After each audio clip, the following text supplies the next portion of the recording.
Welcome to the Secret Sewing Club. We're in the studio today. It's very exciting. We're not in our little boxes anymore, are we? It's funny. So today we have a lovely Katrina, who's a pro at Secret Sewing Club. Absolutely. At least 3 or 4 times by now. And a new Sue. Yeah. Well, not new Sue. Well, not new Sue. New to Sewing Club Sue. Yes. But yeah, we've got new Sue as well. So it's all very, very exciting. So I'll first of all do some admin. This is going out on, it's going out on the Craft Yourself Silly page, it's going out on the Secret Sewing Club page, it's also on the Craft Store page.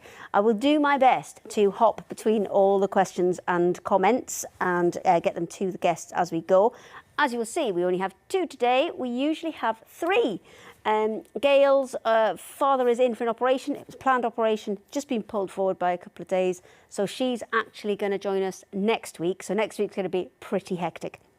So you never buy directly through the Secret Sewing Club. You buy directly from these guys. So when they are demonstrating, there will be a little QR code up in the corner. There'll be one pop up in a second. There'll be a QR code that pops up in the corner, and also their website is along the bottom. So if you see anything you like, please do support the businesses and head there and go and get all of the goodies that you will see here today. But first of all, I will ask Katrina, what have you got? What have you got? What's new? What have you got? What's I've brought lots of things. I bought a brand new kit. A brand new Hazy Summer Days. I showed it a little bit last time, and I finished it, framed it, and it's on the website. It's ready. We're selling them. It's a lovely design to do. So that's my newest thing. That's my newest thing. And then we have other projects. We've got some minis. We've got some a card kit. You know, all things that are fabulous to do. And different things, but they're same stitches. Excellent, excellent. And Sue, see, you can see all the beautiful examples there, and we've got loads behind me as well, which I will get out the way in a minute, and you'll be able to see those. We're not the important bit of this. So, Sue, what have you got? What have you got? What have you got? Because you're new to Secret Sewing. No, look, new Sue. New. And I've also got my go-to bag, and it's called my go-to because it's the bag I go to. It just gets everything in it. It's not too big, it's not too small, it's very handy. And you can actually put that in a shopping bag and then just hold the handles. So it's like a Goldilocks bag. It is, yes. It's not too big, it's not too small. It's right. lovely. And I've got it in fabrics. Is it that one that's on the counter there? Yes. Oh, perfect, 'cause I think, there you go. Chris is on it. You can also make it in faux leather. Oh, fancy. That sounds nice. And also with the pattern, because the lining obviously is the full size bag, if you wanted to, you could cut out the lining in main fabric as well and therefore get a bigger bag. Why so not? You could get, you know, a 2-tone or you could get a single, but it's so easy to make and it's got a zip on the top, so security. Nothing falling out? No. Excellent, Right. excellent. Well, what we will do is we will pass over to Katrina. We'll let her get cracking with her demonstrations. I may just randomly pop back in, because usually when we do Secret Sewing Club, I am a voice in the ether, and I just kind of pop in with questions. But I will go and have a look on all of the platforms that we're on, and if we've got any questions, I might just come and scooch up next to you today. Just scooch up and have a chat. But we will hand it over to you, and we'll go and get ready for our bits. Yeah. Sounds good. Ready to play. Well, the first design that I've got here is called Water Lily Pool, and I just thought I would just show you the design. This is it finished. So this is the design that is in a range called mini kits. Everything is in the kit for you to actually work the whole project. The hoop here I've just used as a display hoop, so that we do sell the display hoops. It's quite a nice way of framing a piece of work. There are no outlines, so if you wanted to put your work into a square frame, then that's fine. So in the kit, let me just show you what you actually get in a kit. So in the kit, everything is in the kit. So we've got a collection of beads, sequins, just a range, too many. I do tend to put too many in the kit. You've got a couple of pieces of organza. So the organza's great. It's a man-made organza, and it's just used to create a little bit of colour on the fabric. And then of course you've got what you're going to stitch on. So this is a tweed fabric. Now we have this woven for us. It's a beautiful fabric. It's woven in the UK, and it's just the perfect colour for lots of different designs. It's printed on.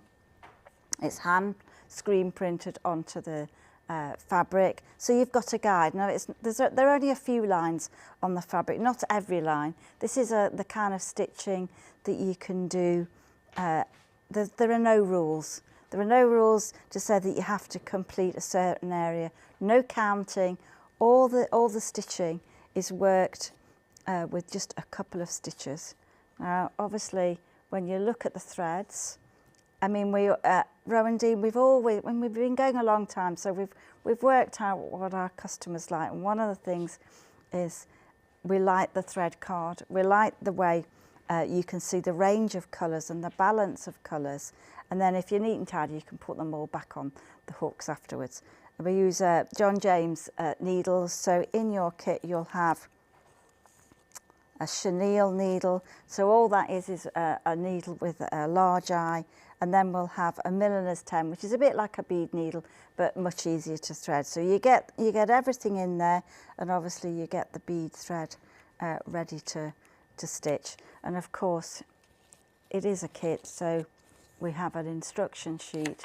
So you've got all the instructions to do the project, ideas and templates and things, all in, and the coloured stitches on the paper.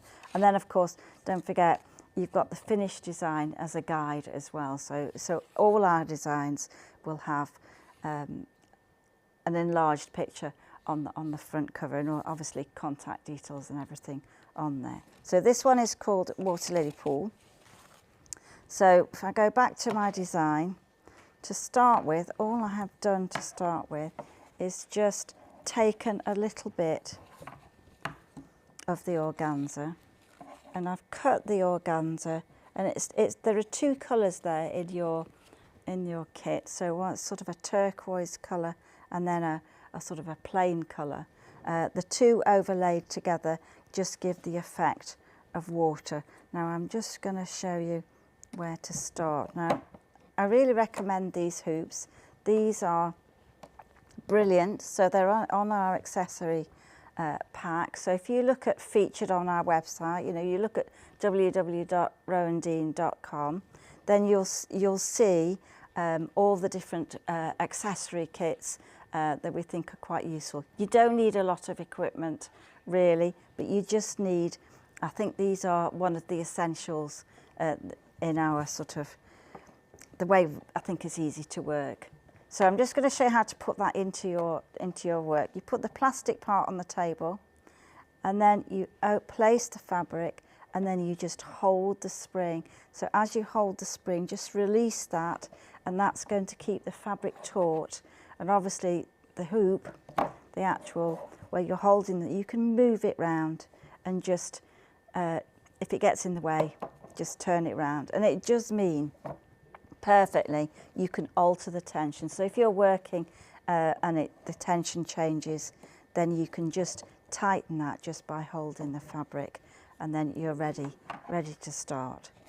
So obviously in the instructions, one of the features of this design is the water lilies. Now the water lilies, these are worked in a stranded cotton. I love variegated threads. So the magic just happens as you start to stitch. You don't have to wonder where each stitch is going to go. The magic will just happen. And then obviously a little bit can't do a little demo without doing a French knot. Have to do a French knot. It's just one of those things. 9 million of those. This is worse now, isn't it? When I can just randomly hover and sneak in and ask the questions. I do have a couple of questions for you, just quickly. How would you finish the back off? So I know you'll come to that a little bit later. And I've got another lady asking, do you do any cross-stitch kits, or was it purely embroidery? It's just freestyle embroidery. But once you've got the hoop, I mean, it's just a a clip that goes over the fabrics, and then I think later on I might show everybody how to lace it onto the onto the board. But then I've just covered all the bit at the back just with it. Hide all of that, and it doesn't matter what you use. Any fabric will do. Perfect. All okay. right, so well, I shall allow you to kind of add that into the demonstrations later. Yeah. And I shall sneak off again. And then it's weird, isn't it? Because I kind of hover over you. That's right. That's great. It's great. It's all good though. Okay. So what I'm going to do now is I'm just going to show you how to do one of the water lilies. Okay. Now, sometimes whether to knot the fabric or not, how you start. I would knot the fabric, and I'm just going to start off with a couple of stitches that are going to go various angles, and I'm going to go over the print. You don't want to actually see the print. You're just going to go over the print, and the magic happens, really. And this kind of craft is really relaxing to do, so there's no stress. We're doing this to relax. It doesn't have to be perfect stitching. Just enjoy the colour. I think that's what's special about this kind of stitching. It's very colourful. It makes you feel good. It's not difficult to do. And if you look on the featured page on the website, you can see descriptions of what's actually in your kit. But basically, you get everything to complete the project. So I'm just going to work that thread through, and you'll see the colour change happening. And I've got 3 strands, so if the thread needs to be thinner, it will tell you in the instructions and suggest what you do. So that's just going to give a great colour, and you work all the way around just to keep that shape of the leaf there.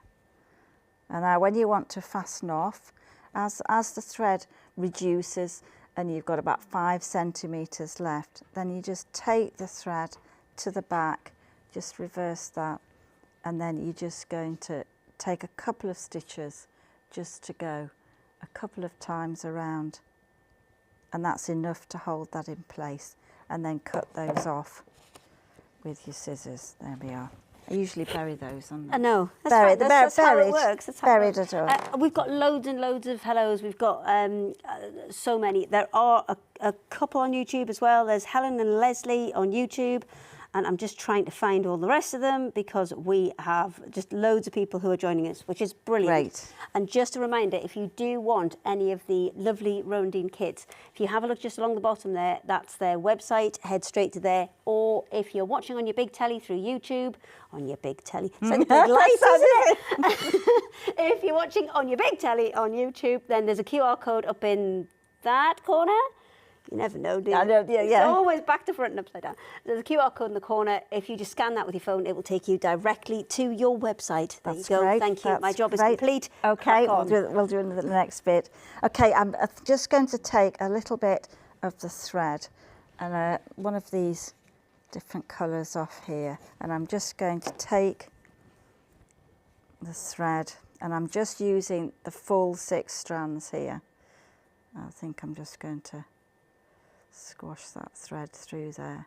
So it's easy to place the sort of folded edge of the thread through there, and that's just going to be much easier to thread. And I'm just going to put a knot. So this is my favourite. I think this is my favourite stitch ever, I think. There's a French knot. So I'm going to add a couple of French knots just on the edge here. There are printed dots as a guide. So easier when you work in this spring hoop. You're just going to hold the thread, and you're just going to go around once, twice, and then place the needle, not exactly the same hole, just one thread over, and then you're just going to let that thread travel in on its own. And there you go, you've got the French knot. So it's just twice round the needle, or once. If you want to do a larger French knot, then make the thread thicker. So you'll just get those, and you're going to build a cluster of those all the way in that area. Okay, so if I go back to the actual picture, you'll see on the actual picture you can build up an area of dense stitching. So we've got the French knots there, we've got other smaller French knots here, and then we've got an area where it was almost like crusty stitching, you know, lots of texture. And this kind of stitching is, if you want to make that area bigger, you want to add a little bit of the water there, you can do. You can really personalise this and just create that little water lily pool. So it's very, very easy to do, and you'll have loads and loads of thread to do the leaves, to do the flowers. And I think the thing is, just enjoy the whole project. So I'm just going to move on to the next one. Just before you do, I've got another question. This is from Sarah Jane Kennedy. Do you just do the printed panels, or are they full kits?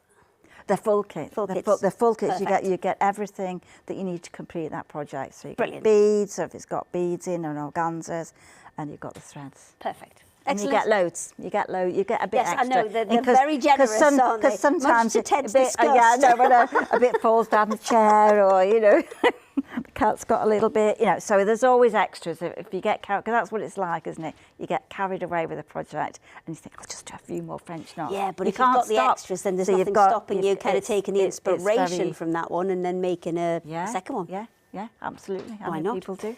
Yeah, I shall be back with more questions. Okay, I'm just I going to quite show like the this. next You one. just kind of zip in. Bye-bye. Okay. Well, we're going to have a look at the next least I one. did it in between demos rather than That's crashing good. in the middle of That's it good. this time. I'm just going to reach across and get the next design. So this design here, I'm just getting that the right way around for me. So this is a new design, brand new design. Yeah, really brand new. It's on our website. I think last time we were on Secret Sewing Club, I hadn't quite finished it, but I've finished it and I'm really, really pleased with it. So I'm just going to show you, obviously before we get to the actual picture. This is what you get in your kit. So you get a large selection of threads. So some of the threads that you'll get are from the Shetlands. They're wool, it's a 4-ply wool, gorgeous colour mixes, variegated threads, a little bit of sparkle. You can't go, you know, bit of sparkle's great, and you get the threads for the bead and all the sequins, etc. So as you take your kit out, you've got those all on the thread card. You can you can see where they are, and in the instructions it will refer to how many strands, etc. And then the nice bit, you're just actually getting the fabric. So you've got a collection of beads, so that if I just put these into this little container, then you've got a whole load of sparkle. So we've got sequins, we've got a mix of beads. They're a good quality bead. You've got some bugles there, lots of sparkle to play with, several butterflies, etc. So you can use as many or as few as you wish in this design. And then obviously we've got the organzas here. So these organzas are just used to create the background. And then if I take the fabric, you'll see that the fabric's quite big. Obviously we've got the print on the tweed again. And the first thing that you will do, there is a picture in the instructions, you're just going to overlay the organzas onto the fabric and pin those on. They're just going to create a sort of misty area on the design. And you don't have to, I mean, there is a picture, but really you just arrange those how you like. You'll get new colours when you overlap the different colours, and they're going to be pinned on. So pinning those on, we've got the flower head pins. So these are on the website as well. So it's a long pin, it'll hold the organzas great, and you're just going to pin those on ready to start stitching. Probably would tack that in place with a temporary stitch that will come out later. So you're just going to put those over the fabric And you don't have to be too particular about where they're going. You're just going to pin those on. And then that's going to be made them secure. So once you've got those on, then you're ready to start to play. But in the instructions, you will find that you've got step-by-step instructions where to put the organzas. And there is a plan. Whether you follow, it doesn't matter if you don't follow it, but there is a bit of a plan. And the idea for this design is that you're going to do all the sort of flowers, textures, bees, butterflies. You're going to do all the textures, and then you're going to fill in around with the grasses there. So it is an easy kit to do. And there's something quite special about the drama of the threads and the colours. So you'll work through the daisies, the loose stripe there with detached chain. You'll work through all of those, some long-legged French knots. There are videos on our YouTube channel if you want to see the stitches, but you can watch things back and have a look. But they're all basically very easy stitches to do, and I think you'll enjoy doing this. Now I've stretched it, all the organza, I've held it on around the edge with a couple of French knots, and then I've just, for the moment, I've just put it on a board, and I've actually just drawing pinned that on, and eventually I'll staple gun that in place. So it's just on an art canvas. Obviously the way you frame your work can be however way you're going to actually place it or whatever. So these are, you know, it's a nice way of framing something. It's a reasonable price rather than going to a framer. You can do that all yourself. So I'm just going to take a little bit back here. That'd be great. Sort of help out a bit. I'm just I'll be honest, right? We couldn't find the keys to get into where we needed to be into. In fact, let everybody in through the fire exit, and I was probably personally about an hour and a half behind in my prep. So I'm busy frantically trying to do that when I probably should be helping you. I'm going to say thank you because it's been very easy for us. It's been very easy. You see, you've done all the hard work. You see, it's much easier doing it in your pajamas at home. I'm not gonna lie. I'm not gonna lie. I do quite enjoy doing it from home in pajamas, and then when you're finished, there's no drive. You just off. Next door. I know. Done. I know. But so is this good. Starting right from the beginning? So this it's out of the box. This is out of the box. It's you're going to pin the organzas on there. And I'm guessing I would probably temporarily there's stitch it. kind of no right and wrong. No, I mean this, there is a so picture. Yes, you can have and blue you can in the do, sky. you can do blue. You can mix them up. You can just play around with the colours really, and it's just to give. I suppose it's like a watercolour effect in the in the distance. Okay. So you're going you know, we are using quite a mixture of threads there. So you know, it almost acts as a bit of a stabiliser as well. Right. But you know, it means you don't have to stitch the whole thing. You do you know what I mean? You can leave gaps. I've had enough now. I've done enough. I've done enough French knots. So you'll be able to definitely, you know, there is a print on the fabric, so you'll be able to gauge the size of the stitch just as a starting point. And then, because that's what some people would worry about when you first, how do I know what size to do the stitch? Well, there'll be in the instructions, it'll tell you an area to work to, and then you'll go through that. And basically you're going to stitch over the print. So this is the one that you showed us Last time, yeah, last time. So if, because this is quite a big one, if you wanted to make this into, say, a notebook cover, yes, or maybe the front of a bag might be a bit more challenging because you've got some quite kind of big loopy. But you could always couch those down. You can always, you could absolutely just couch those down. But if you wanted to make that into something, you could definitely do that. Because this one's definitely big enough. Definitely do that. I mean, it's a really large piece of fabric, so you could either do it as a panel for a cushion, but it definitely would make a book cover or a journal, textile journal. If you know, it would make absolutely. an A4 size. Obviously, you've put this one on top of a canvas, so you can't see the stitches on the back of this one. But if you were going to use that on as we said, sew it into another project that was going to be a practical project, which was going to be used, would you advise putting something on the back of it? I think so, if you're going to a calico or an interfacing or something to stick something. I would just probably use a calico. I would probably not want it to. I like the subtlety of the wool. I'd like it being a little bit to move, even though it's gone on a book cover. Yes. I think you could have a go, and you've got a little bit of leeway in that you could test it out what suits for the project. Yes, so maybe on a little piece of on a little corner, little corner, have a go. Maybe just try a couple of different things as to. I've just done it with a piece of calico behind, loose, not. But all I was thinking with maybe a fusible interfacing or something is just to secure all those kind of knots or threads that are on the back. It should be okay. The back, it'll be fine if you've either started. I mean, you've got all these as beautiful kind of display pieces, but if you were of the mindset that you wanted something more usable and like a practical piece that you could have with you all the time, then.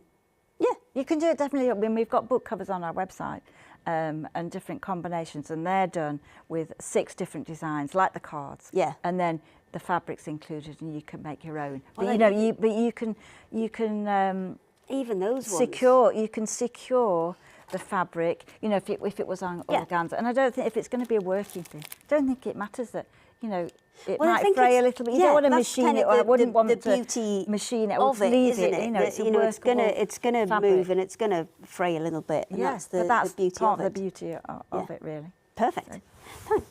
Thanks. Sue's next, but she's wandered off, so it's just the same, isn't it? It's just the same, but. Different. Okay. It's the same. It's the We're same. working it out. We're working it out. We're fine. I mean, we did get a lot of comments when we said we were going to go into the studio. There was a lot of comments saying, "Oh, please don't lose the chaos." I think we've fulfilled that brief. That's what we're like. We're like. That is a bit like what we're all like. We've got nobody to stop us. That's the problem. I know. Well, I'll just show this until Sue comes back. This is what happens when we're online, you see, because we don't have to be here all of the time. Ted is wrangling Sue. It's fine. That's funny. We're not physically on screen all the time. Then we do. We go off, we make cups of tea, we put the washing on, we come back, we do the next kind of 20 minutes. But Sue has been wrangled and Sue is back. She's back. It's all right. Do you want to keep that for next time? Yeah, I'll keep it for next time. Sue, are you ready, my love? Yes, I'm ready. Excellent. Well, we're coming to you. Right, okay. And what I will do is I'll just randomly float in with questions from the internet. That's what I do. Lovely. I randomly float across. Okay. You can float quite easily. Okay, I shall do my best. Right. Okay. It's gone. She's back. No, we're back. Are you ready? Yes, I'm ready. Excellent. She's ready. Right. I'm Sue from Design and Sew. My your camera too, my love. Oh, there you go. Yes, it does help. I'm Sue from Design and Sew. I've been sewing for 55, 60 years. I design patterns as well. So everything you buy is designed by me. It's not another pattern, it's a fresh pattern. Now, if you go for the website is designandsew.co.uk. Every pattern that you buy or kit always has my contact details, and that's email address, phone number. So I'm always available. Well, not between 10 at night and 5, 6 in the morning, but I am available for questions. What I don't want is people to get stuck, and then it just becomes goes in a box. So what we've got today new, this is my go-to bag. And it's called a go-to because literally I go to it all the time. I get charger, phone, large purse, glasses, and a few other bits in it. But what I like about it, you can use it at any time, day or night. And if you're going out shopping, you can actually just pop that in the top of your shopping bag and hold it. But because it's got a zip, everything's secure. Now, the kit itself which gives you everything. It gives you wadding, lining, zip, cork and the main fabric. You've got 3 choices, and that sells at $22.99. If you just want to buy the pattern only is $9.99. Then we've got new, and these are new, literally. I only designed them like 10 days ago. And then you've got the 2-tone pouch. Now, I actually use one of these of an evening because I can just put my phone in it, my keys, my lippy, and that's it. And there again, you get the lining, the wadding, the main fabric, the cork and the zip. And every pattern is full size, so you haven't got to worry about enlarging it. You get that. And the 2-tone pouch comes in at $16.99, so it's $22.99 and $16.99. However, the pattern only is $6.99. And there is no charge for postage. There is an offer on at the moment where free postage. You will see other items on. One thing is the quilter's pouch. So if you're a quilter, you'll see concertinas, and inside you've got 3 large pockets and 2 smaller ones. So if you've got the smaller templates, they will go in there quite nicely. Also, sew on the go. Put your English EPP in there, take it with you. It's all in one neat package. And there again, that is the pattern only, and that pattern is $9.99. So there's quite a few things that you can see. And now, what I'm going to demonstrate is the coin purse. It's a zipped top with a little pocket at the front. So I'm going to show you how to make this, and the pattern is $6.99. I will be loading some kits on either later today or first thing in the morning, and the kits will be, excuse me, $11.99. So what we'll do, let's crack on and I'll show you how to make it. It's very easy. First time I would think, excuse me, will probably take you about 40 minutes, 45. So it consists of various pieces. Now, you'll get one large piece that you'll cut out, and that is literally the pocket. So you fold it in half, press it, which I've just done, and then what we'll do, let me just get the treadle the right way around. Now I always like, it's quite funny because it's Jenny Raymond that calls this a donkey, but it does help when you're sewing. So you just fold it over and then straight stitch right across.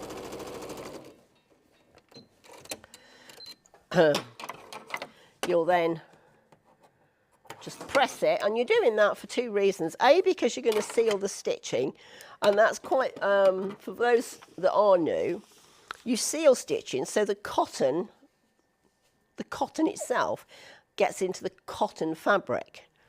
So we'll just have a quick iron of that. Then what you need a front piece. Now you've already attached the interfacing to the back. You only put interfacing on the pocket and on the one side of the top. So position it and then line it up. It's so quick and easy. And my angel policy is you can make as many as you like. And I can tell you that at craft fairs they sell extremely well. And then line the other side up. Let's just reach the pins.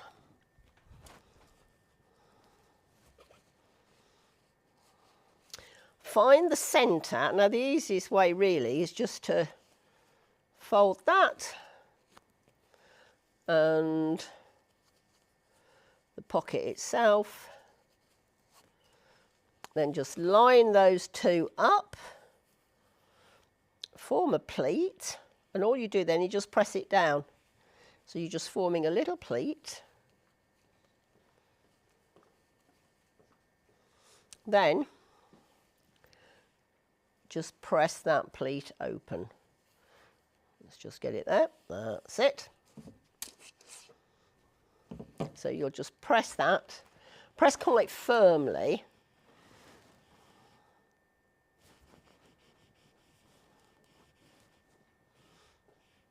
And what I tend to do, I just put a little holding stitch in the bottom.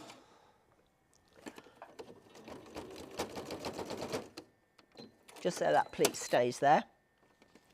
And I put a little holding stitch at the top of the on each side.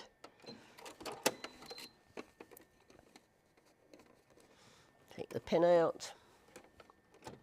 As I said, it takes about 40 minutes, the first one you make. And just pop that on the side. Just give it a press just to make sure, where's the iron? That it is all nice and firm. Right, then we need to make the flap. Now, you've already put the interfacing on one side, so you've got right sides together, and what I'm going to do is just stitch round that edge. So, a narrow stitch round the edge.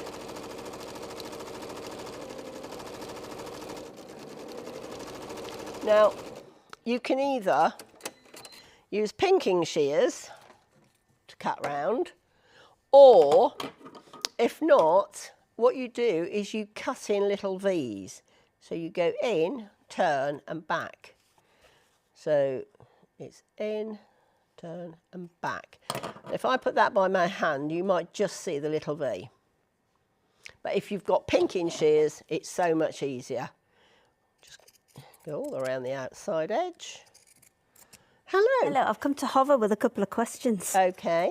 Is the pleat that you've just put in there, is it a box pleat? I'm getting asked. Rosemary, that's from Rosemary. It's just literally, it is a box pleat. It's just a little pleat that just, if the camera can get in, you'll just see. Chris can get in, man. He's good. Yeah. He's a good lad. So it's just a little box pleat. So that was that That's one. right. I'm just checking for other questions. Bear with me, and okay. then I'll run away again. All right. Yeah, you just get like in visitation. I just pop in and then disappear. And then again. disappear. Yes. So let me just quickly check if there's any more. I think there was another one on the craft store page, but we're hopping about between the two. Okay. Do the patterns come as measured pieces, or are there templates in there? It's all printed on a printed pattern. Let me just find one so I can show you. They're all. Is that one if there? I wasn't looking for it, Is that there one? it is. Oh, there it is. She's got it. Don't panic. We found the it. pattern itself, and it's full size. All my patterns are full size. You do not have to enlarge. Perfect. So what you'll get is that. Right, so everything's right size there, and everything's got right the seam size. allowance included. Yes, everything's Perfect. there. Hold it Tells still. you what to cut out. And what I do suggest is transfer it with your greaseproof paper or something, stick it onto a piece of cardboard. Yeah. And then you've got a firm one that you can literally just lay down and just trace round. I don't know if it's on our website, but we've got some rip-proof paper. Yes. Which is brilliant, because if you've got templates like this, you can transfer them onto that rip-proof that's it. paper, and then you've got a permanent one. You can pin into it, all sorts, but it will not tear. That way then, your original pattern is staying nice and neat and tidy. Perfect. Okay, that was all for now. Okay, I shall I'll see you crack later. on. Bye. See you later. Bye. Yes, I've actually got a perspex cut out on the pattern. So let's go back. So we've done that. I've just trimmed it with pinking shears for speed. Turn it right side out. Poke it all out. I mean, these sell like hot potatoes at craft fairs. Oh. So just make that nice and firm. And then what we're going to do, we're just going to top stitch around the edge. It's only a narrow seam, so, and with top stitching, I do like to increase the stitch. So I'm doing a 2.6. That's what it is on my machine. I mean, what you can do is you could use a contrast thread as well. That always looks nice, particularly if you've got a plain. So we'll just nip the edge off, snip that one, and then you've got the centre point. Find the centre point on the flap and attach that over. Just pop the pins back in and just pin it into place, making sure I don't go through the iron. And then what I'm going to do, I'm just going to baste that. Now, for those that don't know what basting is, it's basically a large sewing stitch. So, what's that? 5 on my machine. So just literally baste the top, and that's it. It's just so that it stays firm. I better take that back down, otherwise we'll be having extra fun. So now, the zip. You don't need to hold that anymore. Zip. So, on the top, right side facing, pop the zip. Now, I know some people like to actually just stitch that now, rather than put the piece of lining on, because basically what you do is you sandwich the zip between two right sides of the fabric, making sure that the zip is facing down. So we'll pop that on there, just move those pins, and then we'll just sew along the top. As I said, it comes together so quickly. Would help if I put the zipper foot on.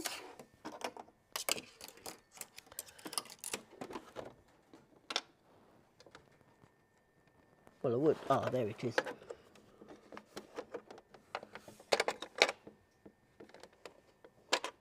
Oh. So if you haven't got, I know you're finding If you that haven't got a zipper you haven't foot, got a zipper foot, but just in case. Yeah. What's your other options? Well, you can, because it's a small project, you could sew it. But if not, you can stitch along there. Now, I'm fortunate, because my machine, I can move the needle over. Yeah, that's in which case, perfect I'll just option. move the needle over.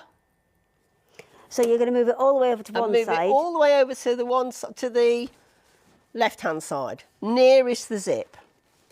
And then you can just sew down there.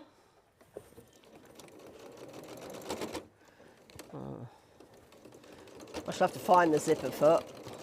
If not, I'll be buying a new one. So, now that's just done with zipper foot. So you fold it back and press it.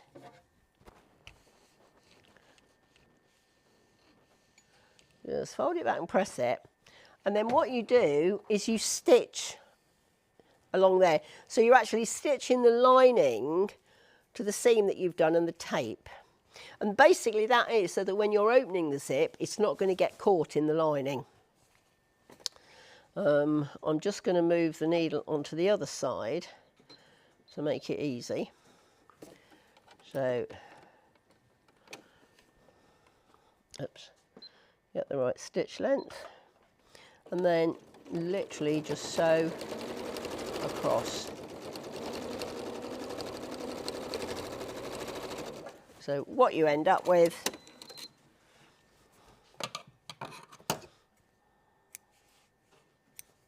is that.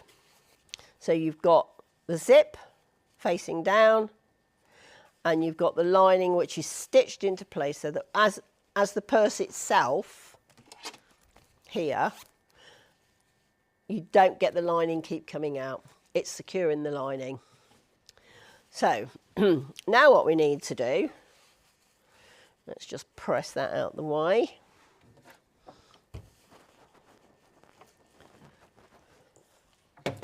Now we've got to attach the other side. So again, fabric down, zip, and lining. Where did I put the other piece of lining? Well, it was here. Oh. Sorry? Left your phone? Have I left? Oh, you're right. Yep, it's all right. I'll just grab a piece of lining from something else. It's obviously just floated away somewhere. Fortunately, I've got another piece with me. So let's just... Oh, it's attached to the back after all that. I thought it was strange that I hadn't got it. There it is. So again, face down with the lining, and then we'll just stitch that into place again. Once you've made one, I guarantee you will make more. I mean, the first one is obviously going to take you a little bit longer because you'll be reading the pattern as well. So just sew the zip in. Again, let's just press that back.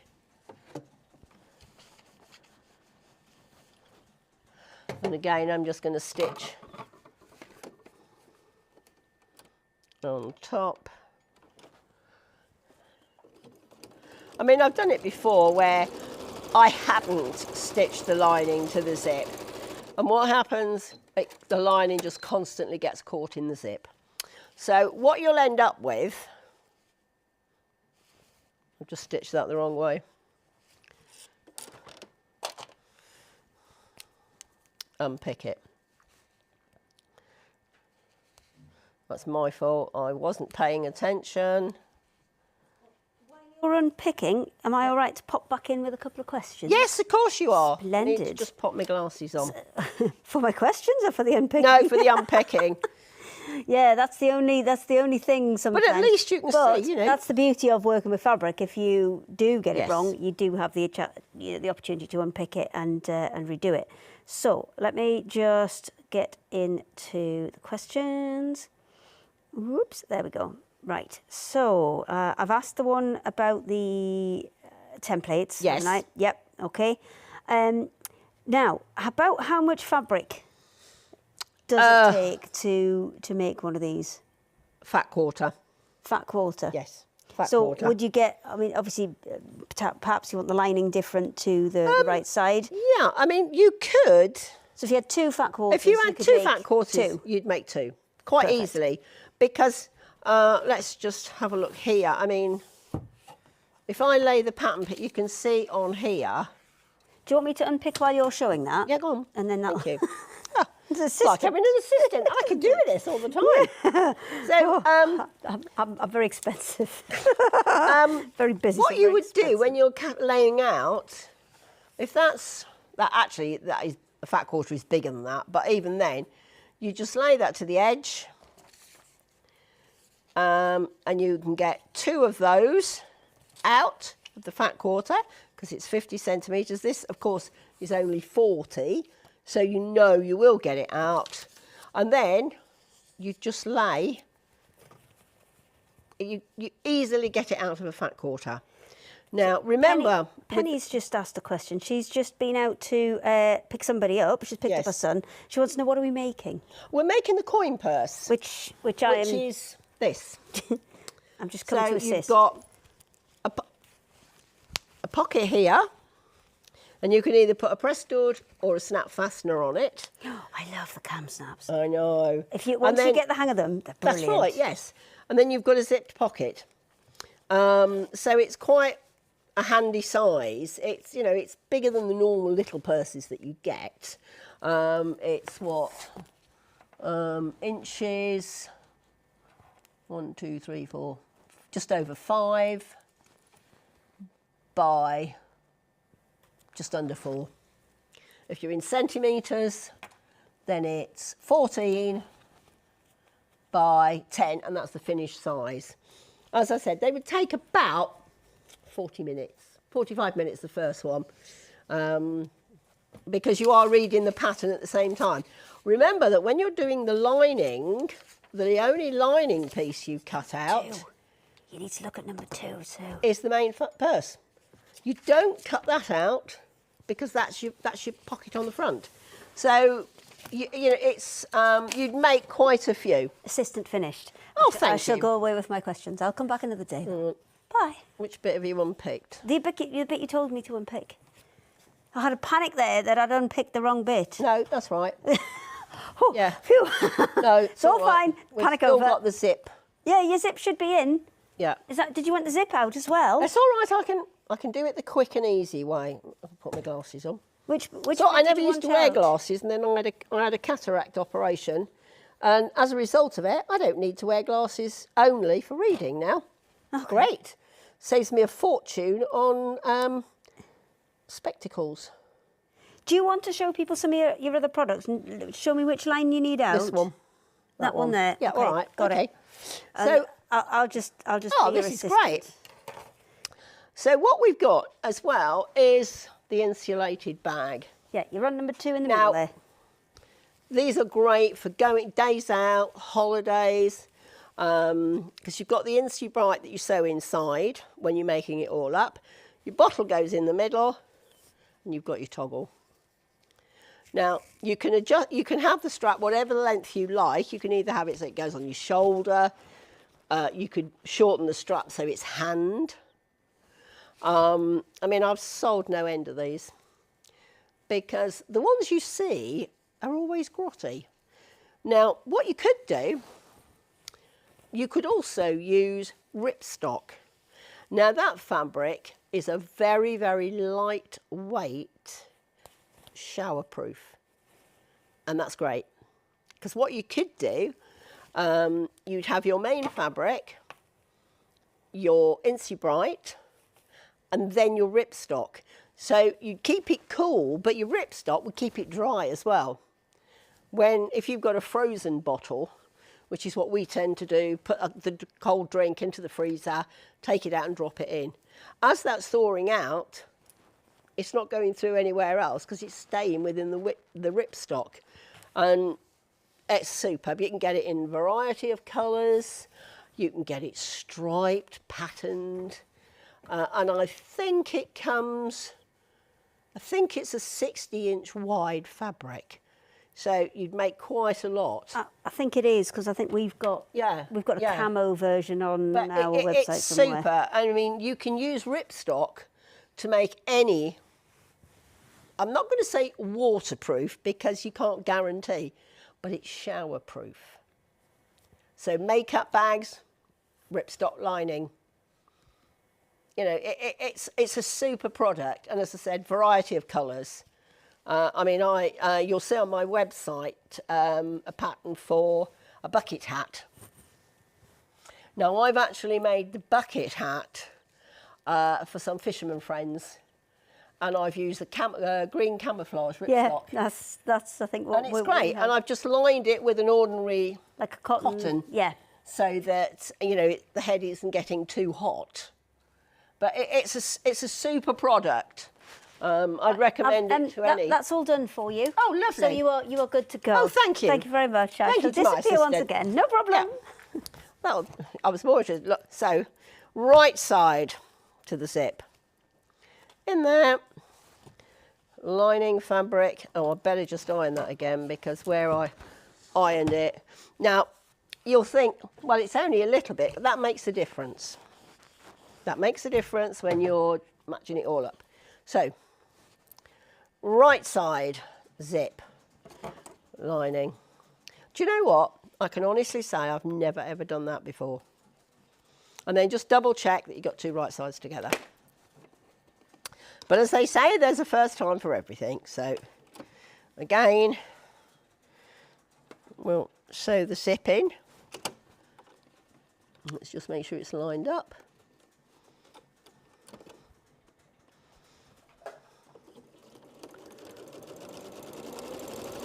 As I said, I will be loading kits onto the website tomorrow. I just ran out of time. But, you know, a fat quarter is more than enough. And I know we've all got the odd fat quarters that when we've, oh, they're great. Oh, I'll get one of those. And then we don't use it straight away. So it goes in a box with all the others. Press that open.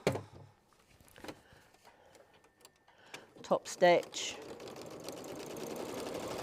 Oh, I've got a bit of cotton.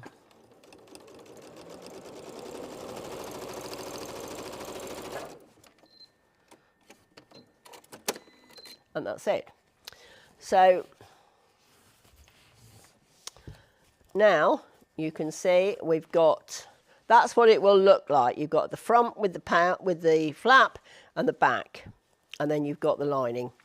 So now what you do, there is a little tip.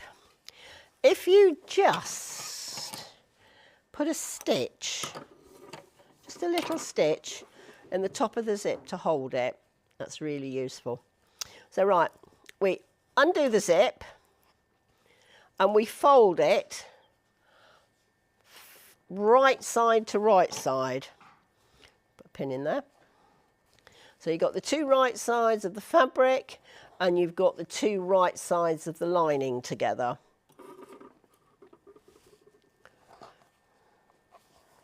And just make sure that your seams are nice and even. On that side. And then what you can do, you can actually just trim off the excess. Oh, I'll show you the pouch as well. You can just go down, trim off the excess.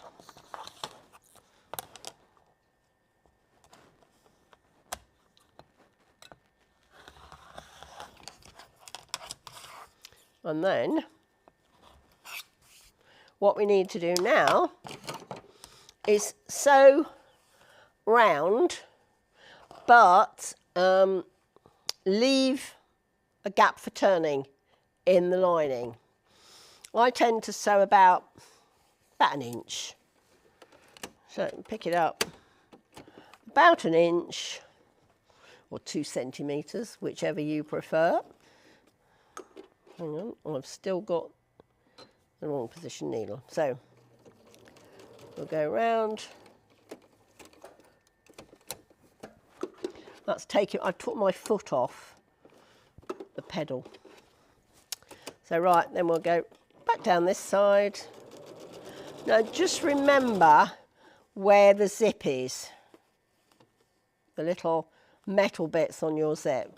Because what you don't want is sew through those and end up with broken needles. Go around the outside, down to the bottom.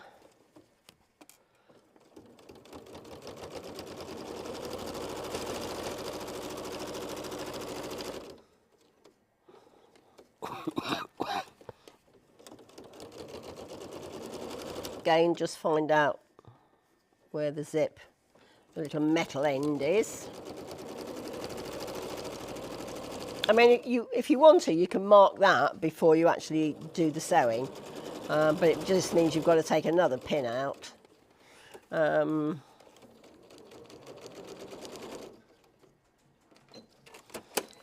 that's that. Take all the pins out. Trim the corners. Now, what I do, a lot of people just do a straight cross. I like to do a little bit more just to make sure, because what you're doing is you're removing bulk. So you just literally go in at an angle and then the same there. So this is what you end up with. Now, don't forget to do the same on the lining, although the lining isn't so bulky because it hasn't got an interfacing on. Got another question? No, I'm just coming because I can see you're kind of nearly finished. Yeah, we're done. No. All we've got to do, I was just coming because you were nearly finished. yeah, is turn it right side out. Now, you can either use a pokey tool or, What we tell everybody not to do, which is poke it out with your scissors. yeah, use your thumb We all or do it. wiggle it. And if you wiggle right at the end, just wiggle that, the corner will come out. Look, you just wiggle it and the corner will come out. And that's it. Special wiggle. There you Yeah, go. wiggle it. And then all you've got to do is sew up the gap in the lining, put the lining inside, and either put your cam snap or your press stud, whichever, and that is your little purse. So your snap or press stud, Yeah. that's just going It goes- just going into this bit. That's right. It's not going all I the way do through, is it? Is I just mark, you can either do with a pin, just mark where you want it, and then if your purse is nice and flat, if you just push it, you'll see, well, I've bent the needle. You'll Always see the way. where the pin goes through. So you then get another pin and you can mark it so you know exactly where your popper's got to go, or your cam snap.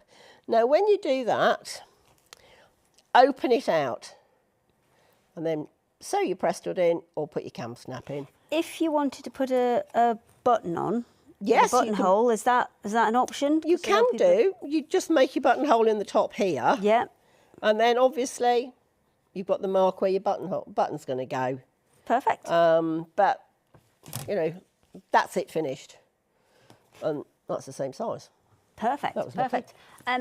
What we're going to do now is I'm going to quickly run over to the other side because for once, because I don't have to press all the buttons, I do have a chance to actually do some demonstration, which never usually happens. Oh, right. So I you're know. going to do some So demos. I'm going to do a little bit and then we will jump back to Katrina, who I believe has more kits and is going to show you how to, somebody did ask about how to finish them off on the back. Yes, yeah. So she's going to do that Yeah. as well. I am not going to run because I've been told I'm not allowed to No, run. you're not allowed I'm to going run. to walk You have to walk. at a kind of slow pace around the obstacle course. Yes. Around the obstacle course and over to here. So today, and one of the things that when you know Hochanda and Create and Craft were around, this is one of the things that we used to bring quite regularly, a couple of times a year, because it's just an absolute belter of a deal, and it just expands. It's about having the right tool for the right job. It's about if you've got a sewing machine and you want to be able to do more, then this is the kind of set for you. So this is 32 different sewing machine feet.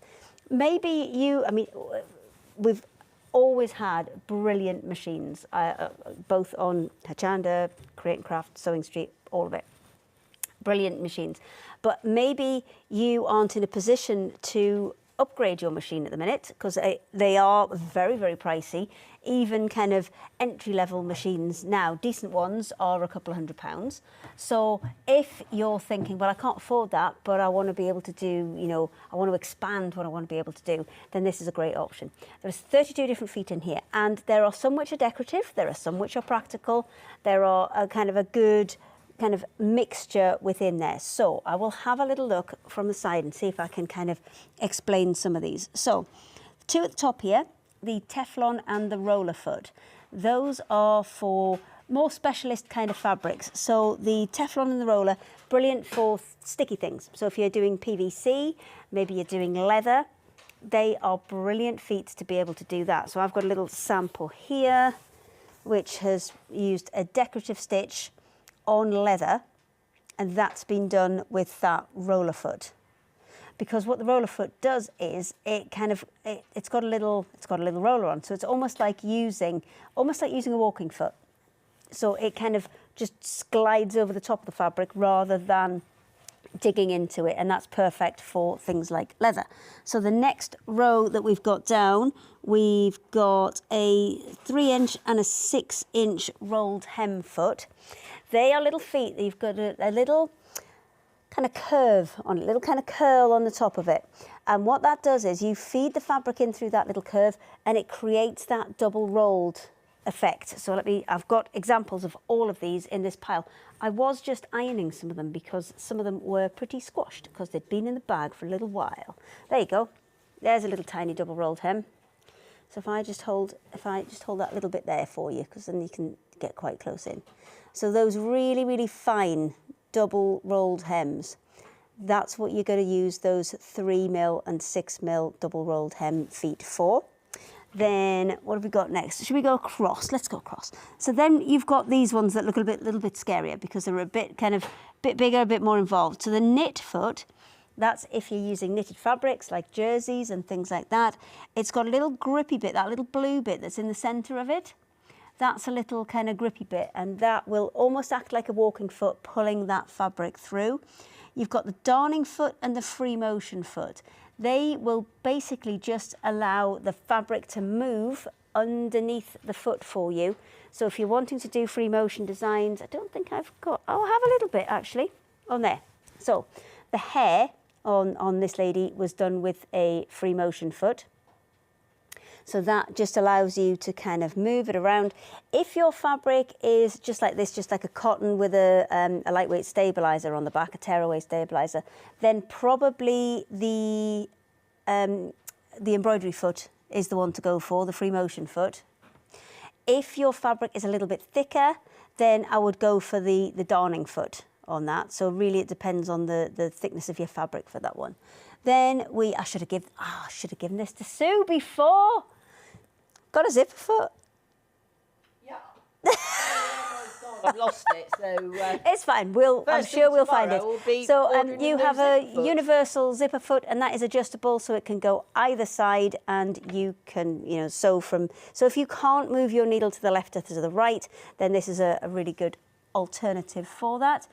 You've got the binding foot. I think this looks like the scariest one in there, but it is one of the most useful.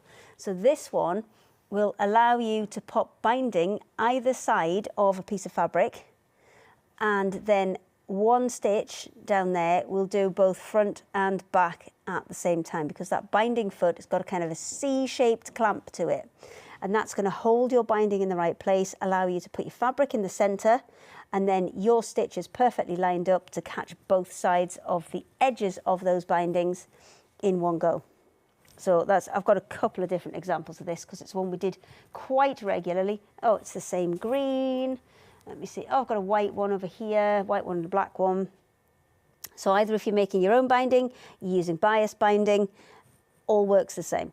And I think you can go up to about 20 millimetres on that one. So it is, you can get a reasonable size in there as well.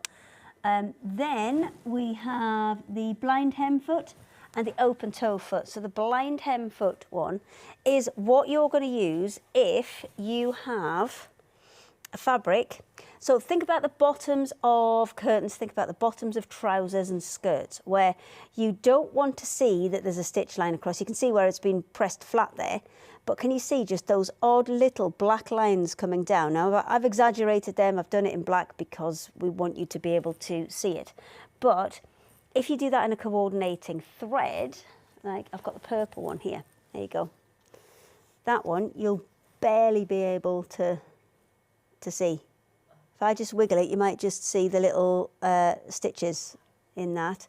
So you've got purple fabric, but you've got a little blue thread in there. And if you have a look on the back, that's what you've got on the back. You've got a complete hem there, but on the front, all you're going to see are those little stitches. And that blind hem foot is going to allow you to line all that up. There'll be a stitch on your machine. It's on just about every machine. That will allow you to do that and create those almost invisible hems.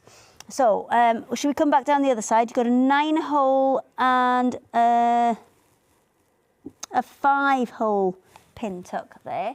So pin tucks are, that one I definitely didn't iron. There it is.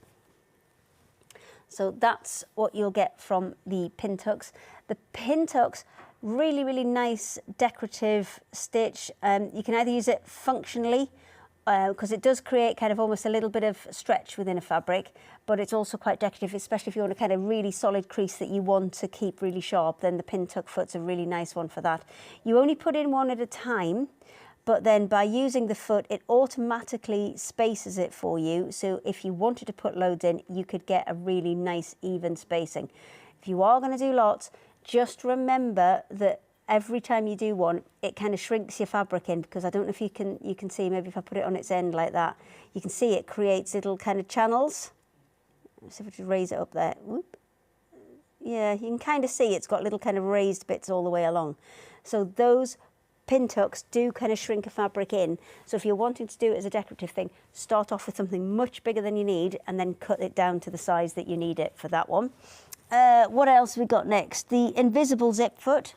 So the difference between a zip and an invisible zip is the teeth, basically. The teeth and the slider will be face up if it's a regular zip. The slider will be face up, but the teeth will be underneath if it's an invisible zip. And that is a brilliant foot because it allows you to get really, really close to the edge of those teeth to be able to sew in an invisible zip. Then we've got the edge joining foot. So that one has, it's got a little kind of guide in the centre of that one. That one, brilliant for if you're quilting, if you're doing stitch in the ditch. That one's a really good guide for that. Then the next one I've got is the straight. So all these next kind of few are all in the kind of quilting arena. So you've got your straight stitch foot there. That's got a really tiny hole in the centre. It's going to put pressure all the way around your fabric. So you get a really nice flat straight stitch one. The stitch guide foot was effectively a one with a ruler stuck on the side of it. And that is what you're going to get. You're going to get different sizes for each one. So if you just take one gap apart, you're going to get that. There's 2 gaps, 3 gaps, 4 gaps. They're spaced at roughly about an eighth of an inch each. So you can use that. Maybe you're going to do some quilting. Maybe you're just looking for kind of evenly spaced lines on a project. That is a really nice way to do it. What have we got next? We've got the overcast foot. Okay, this one brilliant for if you've got, maybe you've got quite a frayy fabric, if that makes any sense, or a fabric that's quite kind of challenging, or you want to stabilise the edges. The overcast foot has got that little kind of toe in the centre. That's going to press down and hold down the edge of your fabric while you zigzag down it. And that's going to kind of hold everything flat for you while you're zigzagging, and it's going to stop it puckering in, because these are kind of really, you can see really nice flat sharp edges on both sides of this. So I've used different stitch sizes, but that's because the overcast foot is holding it down in place while you're stitching, because sometimes if you're stitching edges, I'm going to see if I can find the other example where it's kind of pulled in a bit. I don't think I have it. No, I don't. Okay, so if you don't have the overcast foot, what will happen is as you stitch zigzag left and right, it will kind of pull, it'll kind of want to pull those bits together. But because the overcast foot's got that piece of metal, that little toe holding it down in the middle, it's going to jump over that and it's going to stabilise those stitches and not kind of pull and shrink your fabric in as you go. Next one we've got is the 1/4 inch quilting guide and the 1/4 inch quilting foot. So both have the kind of same principle. They're both designed for quilting. So the 1/4 inch guide one, as you can see, has a little metal kind of extra bit on the side. And that will be 1/4 inch between the centre, that little small centre hole that you've got there, and this outer edge. That'll be 1/4 inch. So instead of just putting your fabric on and kind of using it as a bit of a guide, you can actually have that butt up against the sides of the fabric as you run it through, so you know you're always getting 1/4 inch. And then the next one, same principle, you've got your 1/4 inch foot. There's markings all the way down the side of this. On the top side is 1/4 inch apart. On the bottom side is 1/8 of an inch apart. So especially if you're getting to corners and you're stopping and turning, you've got those marks there to know when you're stopping 1/4 inch before the edge, and then you'll know when to turn it. So on the bottom row, We have the cording foot. There's 3 different cording feet. There's this one, which takes embroidery threads. You've got the 5-hole and the 7-hole. So let me just grab those guys. That one is the 3-hole cording foot. So that one we've used with embroidery flosses. Now you will need a 3-stage zigzag for this. So that's the same stitch you'd use if you were putting elastic into something. Rather than just going left to right with its zigzag, it kind of stops a couple of times in the middle as it travels across. And what that'll do when you're using this is it will allow it to secure all of those threads. I do have a couple more examples of this one. There we go. So that one shows exactly the same principle with that 3-hole cording foot, but it means you can kind of, you know, do decorative things. You can go in spirals, you can go in circles, you can do more exciting, jazzy things with it. And then down this side, that's got the 5-hole and the 7-hole cords. I've used much finer threads on that, so you can actually kind of see what I have used. They are smaller thread holes. This one's really good if you've got that really, really beautiful metallic thread, which you cannot get your machine to get on with at all, but you want to use it and you want to add a decorative element with it. That is definitely the way to go, is use those guys, the 5-hole and the 7-hole cording foot. So then we've got the braiding foot. Ooh, where did I put that one? So many. Oh, I've got my fringe foot one ready. We'll do the fringe foot first because I've got that. Look at this bad boy.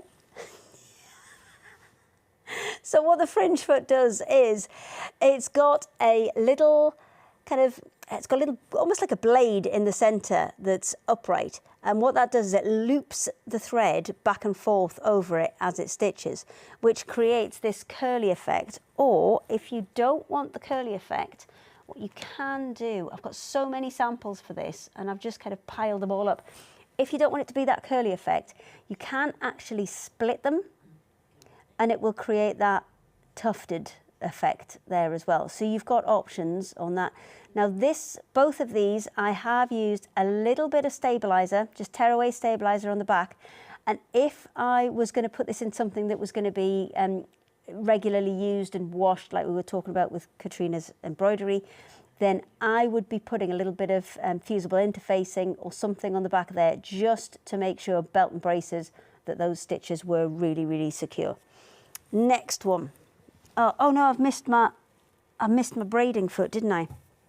So the braiding foot has essentially got a big channel underneath the bottom of it, which means if you've got, that's my beading foot, but it's similar. We'll do beading and braiding together because it's a similar principle. There's a channel underneath, which means that you can pass either a trim or braid underneath of it. There's a beading foot as well, and that's just obviously, this is about the biggest you'll get through, which is about a 4 or 5 mil bead. But what you can do is pass that underneath, and then just using, again, I've done black this time so you can't see it. Hey, well done me.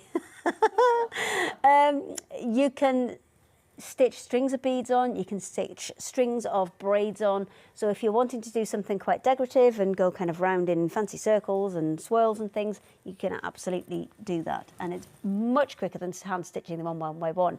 But I mean, Katrina loves that, so that's fine. But if you don't want to do that and maybe you're wanting a trim to go all the way around something, all the way around the top of a bag or something, then stitching them on one by one is maybe not the way to go. But something like that beading foot will be absolutely perfect. So I've done, what was that? Oh, I know what it was. It's fine. It's the candle holder that holds the box up. So we've done beading foot, we've got satin stitch foot and open toe foot. So open toe foot, satin stitch foot. There for your, let's not take that one because it's already in there. These one. There you go. So any of your decorative stitches like this, where they're going to be quite bulky or there's a lot of needle movement left and right and you need to be able to see what you're doing, those ones are going to allow you to do that because it's either see-through and has quite a big channel underneath. So if you've got quite a bulky satin stitch like that, it's going to pass underneath the machine, underneath the foot and not get clogged up because it's got that little extra channel in. Or if you've got a lot of decorative stitches where they're going to go back and forth a lot, then that open toe one is brilliant because you'll be able to see exactly where you are going. So these kits come with a little foot. Oh, Sue's coming.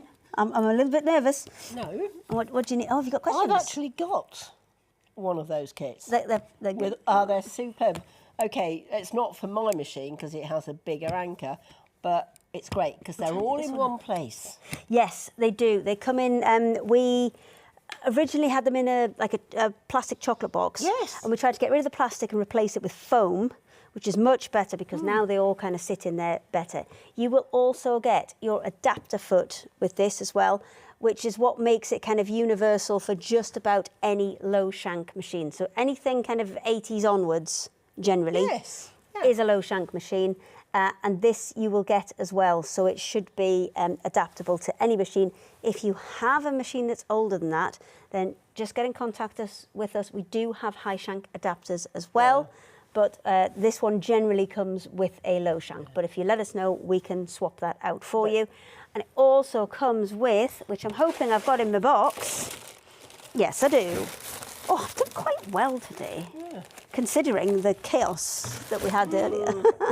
You're going to get one of these as well, which is a little guide.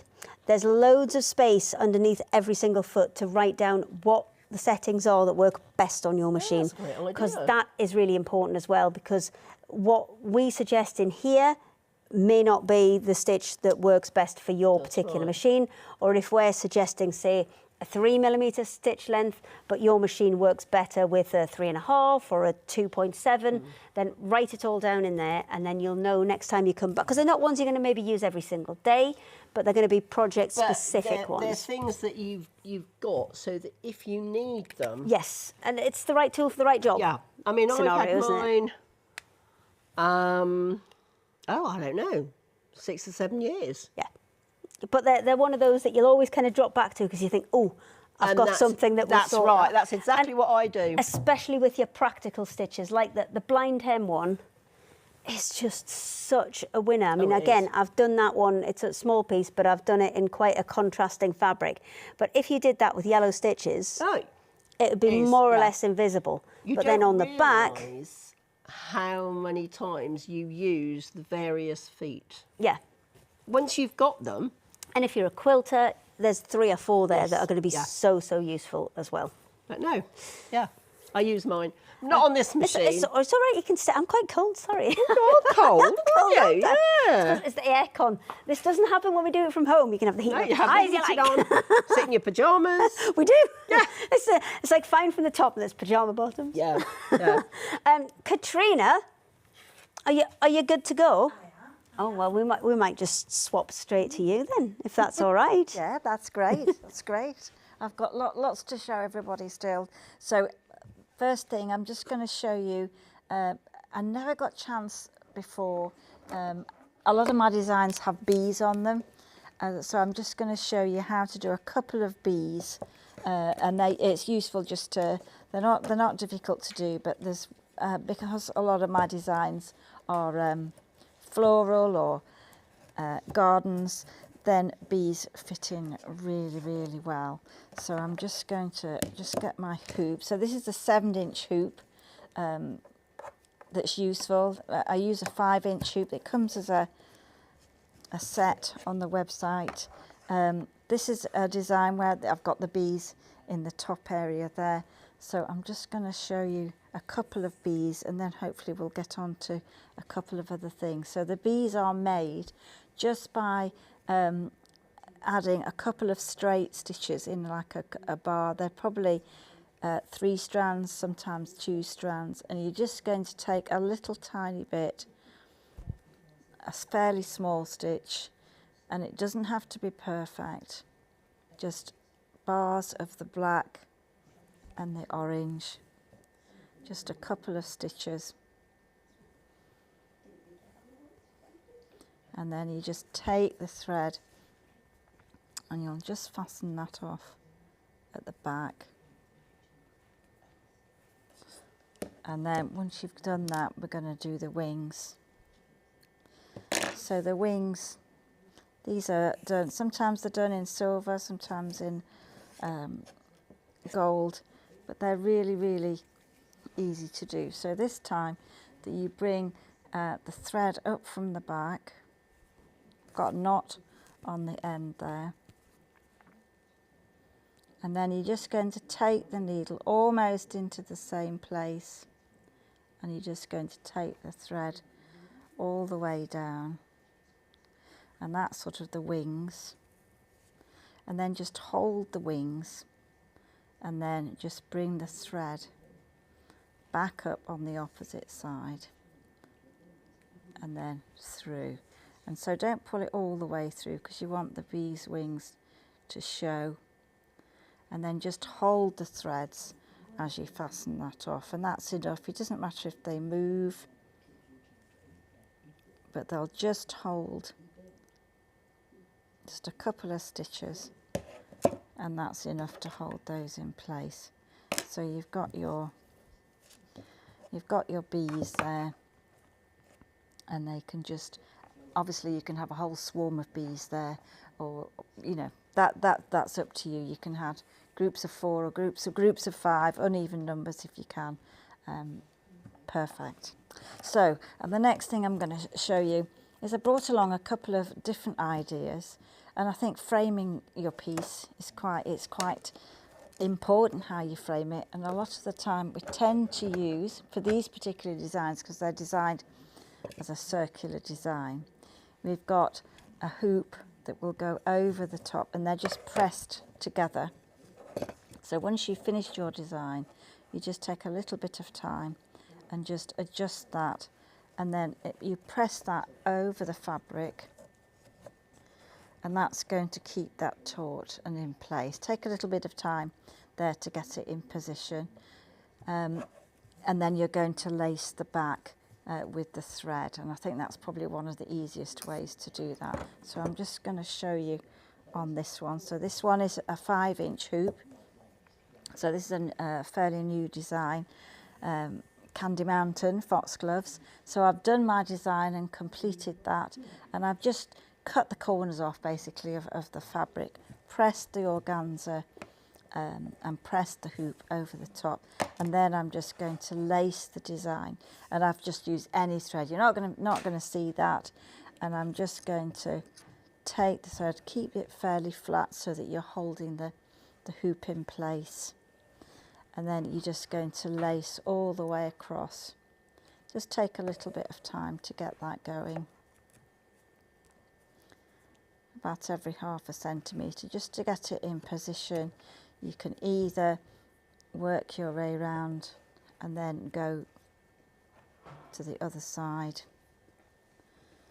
It's worth taking your time over this, just to go all the way around and just hold those threads. Eventually you're going to, all the folds to appear, they're going to be stitched in place. So to start with, just so that you get it into your hoop and you can catch the organza in there. Now if you find that odd occasions, if you don't feel as though it's tight enough, then you can just put a backing fabric, just something, a fine fabric over there, and so it closes the gap between the two hoops, and that sometimes holds it in position better.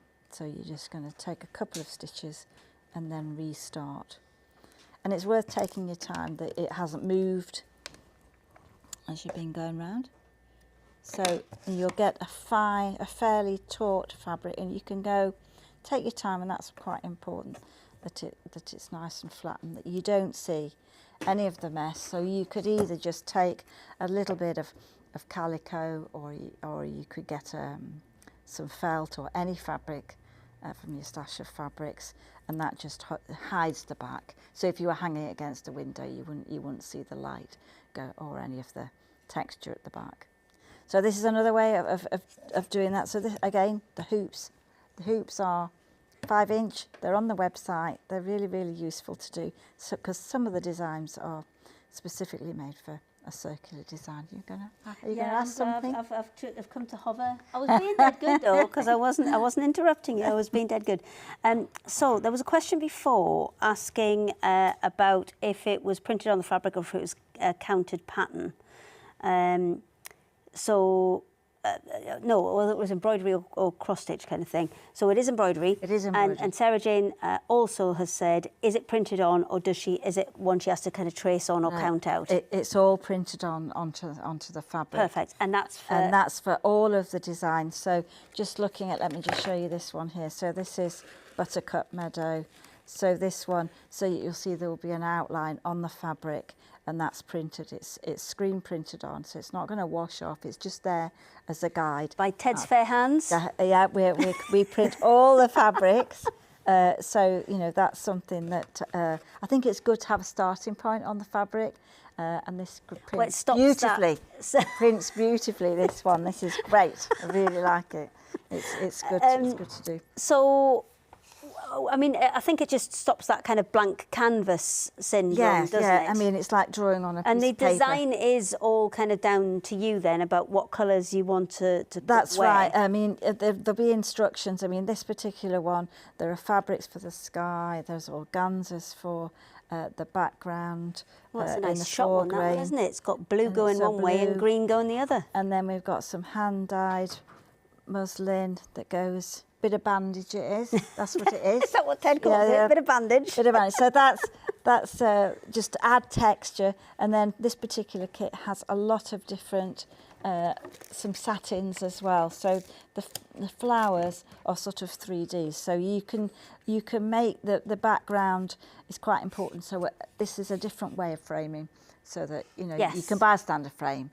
You know, anything in a like a anywhere can do picture frames at reasonable price. Yes. So it's I mean, there's this big Swedish shop. There's an aperture is a standard size. So wherever you know I think you want to that's the harder bit to get, isn't it? Sometimes the mounts. If it depends. I mean, that's good to look for that if you can get one. And I see I don't like glass in it. But if you're putting I think it hides the texture of it, doesn't it? But if you're buying one that does have glass in, you can just put a spacer in the frame so it doesn't squash the embroidery, so it doesn't go all the way down. Got it. So that's... I do need to remind people that we are finishing at 4-ish today. Number of reasons. One, we're a man down. Gail's got some family commitments that she needed to sort. She is coming next week, so it is all good, but we are a man down. And also, the Newcastle match is on. Well, Newcastle in the Carabao Cup, so nobody will be watching us past then anyway. No. So yeah, we're only going till 4 today. So, is there anything else that you? No, I'm just going to show these. I'm just going to show a little, because these ones are a little bit different. So these are a card kit. So we've got about 38 different designs of these sets. There's loads of them. I just think it's a really nice way of working. Deciding to make new ones, or is this Ted cracking the whip? Well, this probably, yeah. So we need more. Come on. No, I get that as well. So the idea is that it's on one piece of fabric. Okay. So you've got each design with an outline that's printed on the fabric, and this fabric is new. It's called pistachio. So would you stitch them all, then cut them out? So stitch them on all before. Yeah, I would definitely do that. I mean, I haven't got one. I mean, I just love the colours there, but I'll show you how it comes packaged, because everything's in the kit. So whichever Rowandean kit you have, you'll find that the fabrics are in there, and you've just got all the fabrics, all the organzas, all the beads, and then the little bits of organza there to stitch with. There's loads in there, isn't there? You've got the cards, everything's in there, but the thing is, you've also got the fabric. So the fabric is enough room to get your 5-inch hoop into each individual design, and then cut them out. You could put them on cards, you could put on a quilt. Yeah, well, that's what I was just thinking. They'd be nice as kind of little cornerstones on a quilt. So once once you've got the once you've stitched it, then you can decide where you want to place it. But the fun bit is the stitching. Remember, not all quilts are designed to go on beds. Some of them are. I mean, that would maybe not put that on a table runner, because if you've got gravy on that, you're never getting it out. But maybe the ones that are wall hangings or that are more decorative ones, it doesn't always necessarily... Fabric sculpture type thing, absolutely. You could do that. So it's a great way of working, in that the projects are very quick. Yes. So you've done one, and there are a few French knots, you know, and then you can go on to the next project. So it's a nice way of working as well. Is the reason you wouldn't cut them out is just so you can get your hoop Just in so more that easily? you can get the hoop. Right, Yeah, got because if you cut too far, the fabric's big, And so you'd need you were a making it as a super picture. tiny hoop. Yeah, no, but we do a 3.5-inch hoop. That's on the website too. But I think the most versatile one really is the 5-inch and the 7-inch, and really, you know, you can have a lot of fun with those, and they've got a little handmade. We'd love that. So you're like, I did that. Yes, yes. If you're giving it for a gift, you know, then that's a nice way of working. Perfect. So Sue, are you ready for Sue part 2? Yes. Perfect. She's on her way to her machine. Right. Are you ready? Now. And remember, it's number 2 this time. Yeah. Got I it. can't find my zipper foot. I think it's a hoe. Well, I hope it is. I've got a few over there. Will it fit my machine? I'll go and find out. Oh, yeah. I'll go and find out. All right. While we're waiting for that, what I'm going to do is show you how to do zip tabs, because it's very handy to have them. I mean, sometimes you're sewing something and you need a 12 or 13-inch zip, and you've only got your zips an inch shorter. So what you can do is extend the zip, which also removes the bulk with your seams, by adding tabs. Now what you do, I have actually just stitched the end of the zip because that makes it easier. So right, what we need to do, we get 2 oblongs, fold over the edge, and then you place your zip, you find the centre point to make it easy. Place your zip in, and I like to do it facing so I can see exactly what's happening. Fold that over.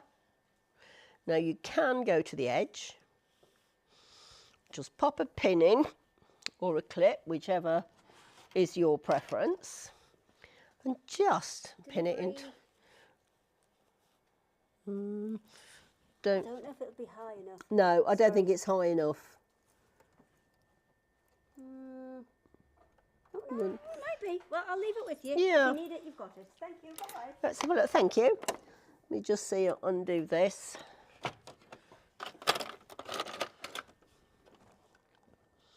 I mean, it doesn't really matter because I can show you how to use it without. We've done the first bit without a zip, so right. So you'll pin it. Now what you're going, because you've got the zip tabs are encased. So what you need to do is just sew along here. So just make sure that that's lined up nicely. Pin it in.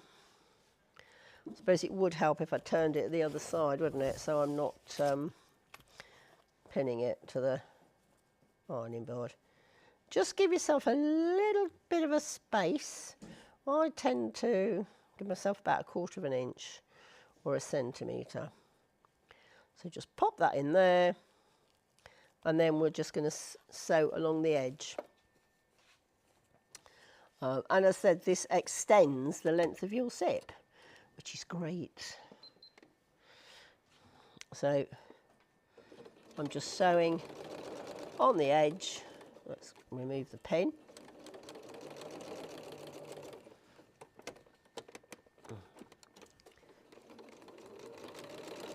Right along the edge, and then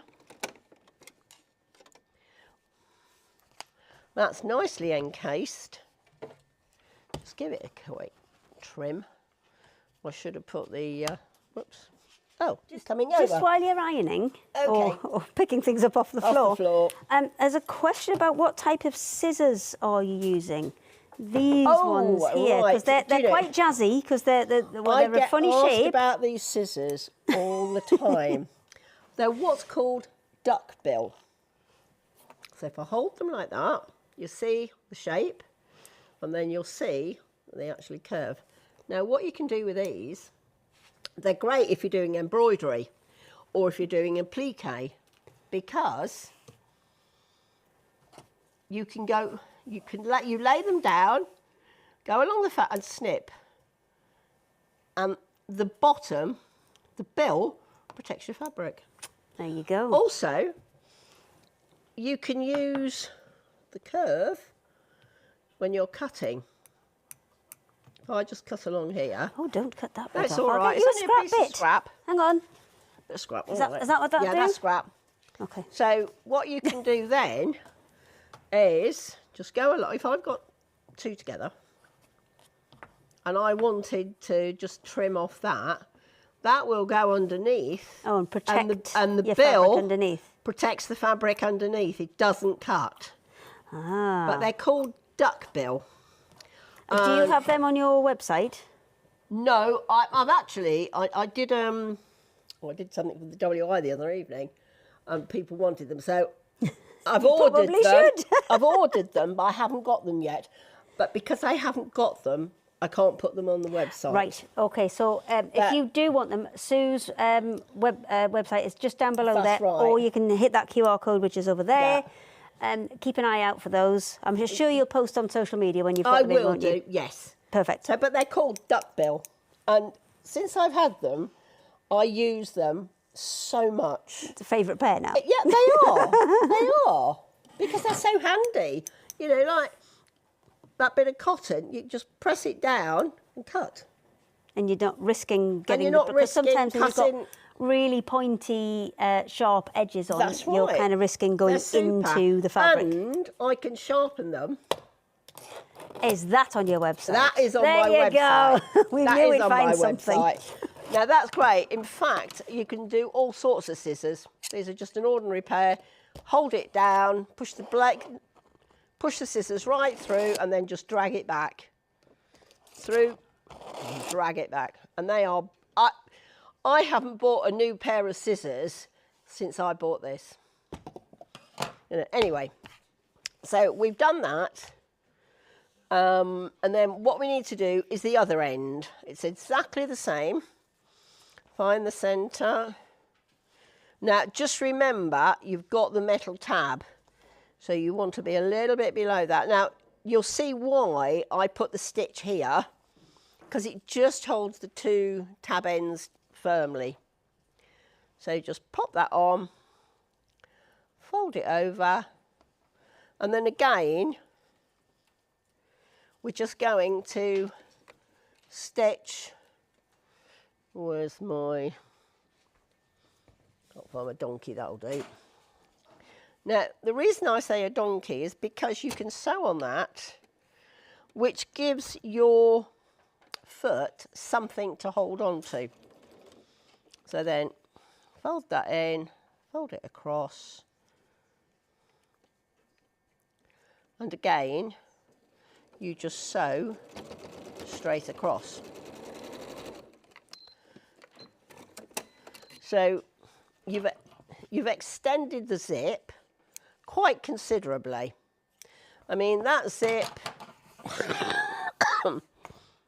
the zip itself is an 8-inch zip, but because I've put the extenders on, I can fit that in to something that's 15 inches wide. Just depends how deep it is.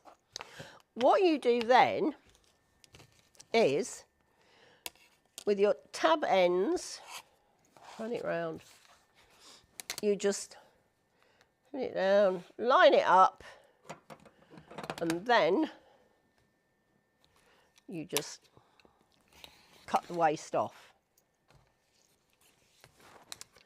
So again, just lay it on the top, matching the end of the tab straight through. Then when you're sewing and you're inserting it into anything, right side down, find the centre, excuse me, pin your zip in, pin the zip,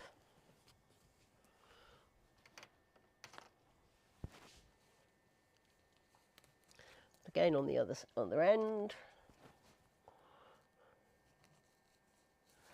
and then put your lining. Oh, I will show you as well something. Might not work because I haven't got the zipper foot. We'll try. Pop your lining on the top, matching the sides up, and then you can sew the zip in Let's just find that pin. It really is, it's so easy to extend a zip and reduces the bulk in the corners. And what I've done on the pouch, we've got the extension, so you haven't got the bulkiness. So right, we'll try again with the zip.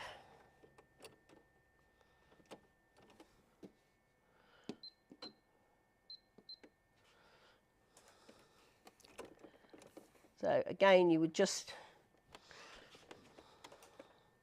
sew the zip in as, yeah, I was putting my foot on the extension plug, didn't work. Sew the zip in. It's all good. It's all good. That's what happens when you've got them close together. So we go along.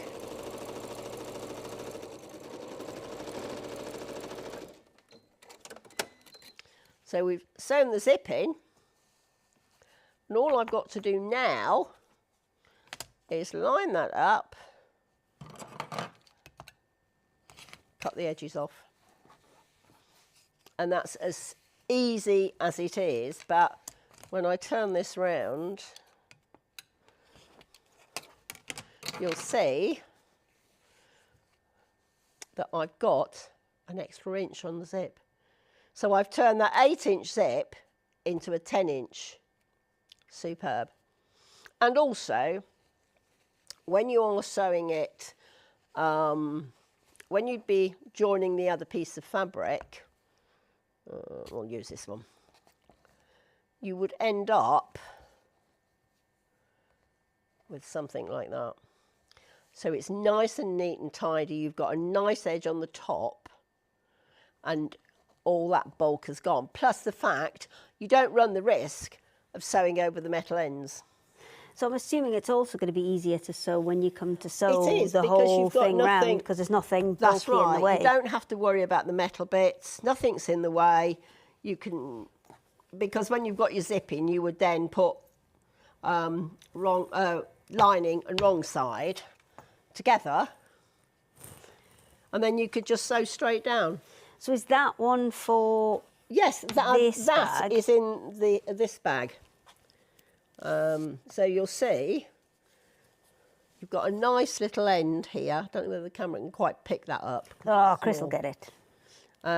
Rather than you've got the zip end right on the end Yeah, here. just hold that steady for a second, then and just turn it. If I just move the zip a bit, Yeah. you can just see That's it. Turn it And towards then- that one how easy it is. and stay still. Perfect. And you know, it reduces a lot of bulk. There's the other end. And of course, I haven't had to worry about going over the metal ends of the zip and breaking needles. So this one here, which you've got, which is Yes. the two-tone one with the Two-tone. cork, Uses this. uses that same thing. Yes. But I'm assuming, would you get the zip in first and then add the cork, or would you add the cork first and then add the zip? Well, what I've done with this is I've added the cork because you've got the main fabric and the cork, and then you've got the wadding. Yeah. So I've got a Do you want me to piece grab of that? wadding here and a bit of cork. There you go. What I did, and what you'll do on the pattern, is you'll maybe, let's just... So do you make that Just sew. section first and then do the zip? Yes. Or do you do the No, zip you make the section on the fabric first. first? Let's get the extension Shall out we? of the way. Yeah, let's give you that Right, thank you. where So, you need it. There. right, so, I mean, obviously you do the right seam allowance. So you join the main fabric to the cork. Now, you do not iron cork. Do not iron it. What I tend to do, I've put an extra double layer of wadding, and on the wrong side, just a gentle iron. Because If it's the creased. cork is kind of attached to a fabric That's backing right, kind yes, of thing. So it's that's a it. very, very thin layer So of cork, and that's what you don't want to risk When with you're your iron. making this, you've got your fabric, which I've attached. You fold it back and finger press it then you'll have the batting, the wadding, or the wadding cut to size. You then will place that on, and then what I do, just so that it doesn't move, put a few pins in the fabric.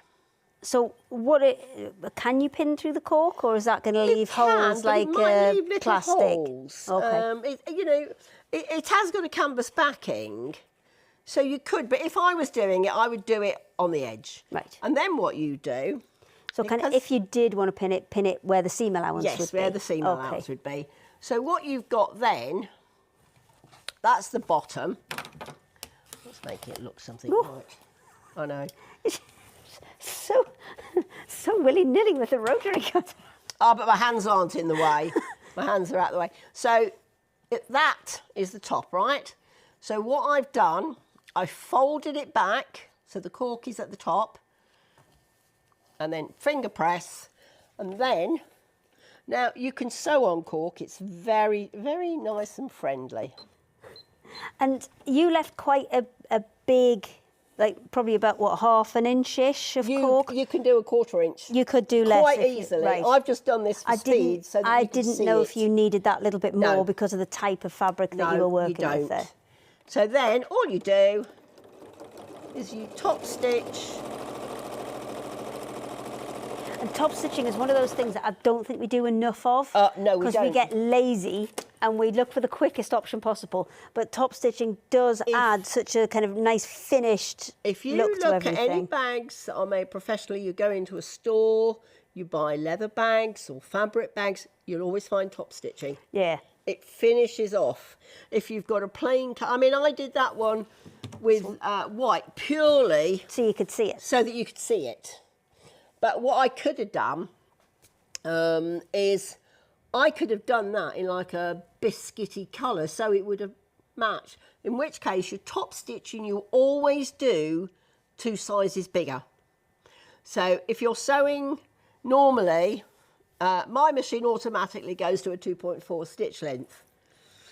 Now, Hayley will tell you I've done 2.8 yes, for top stitching. I can verify that. So that is how you would do it. Yeah, I would say for a top stitch, probably somewhere between 2.8 and 3.2 is where you want it. You want it to be a bit bigger. Yeah. And yes, it depends on the fabric that you're using as well. Then you sew the zip in to the top here. So you'd have that. Like that. And the reason it's done that way is because it's easy. It's nice and firm. Your wadding will hold everything in place as well. Now, with your duckbill scissors, I just want to show you something. How I use them with wadding.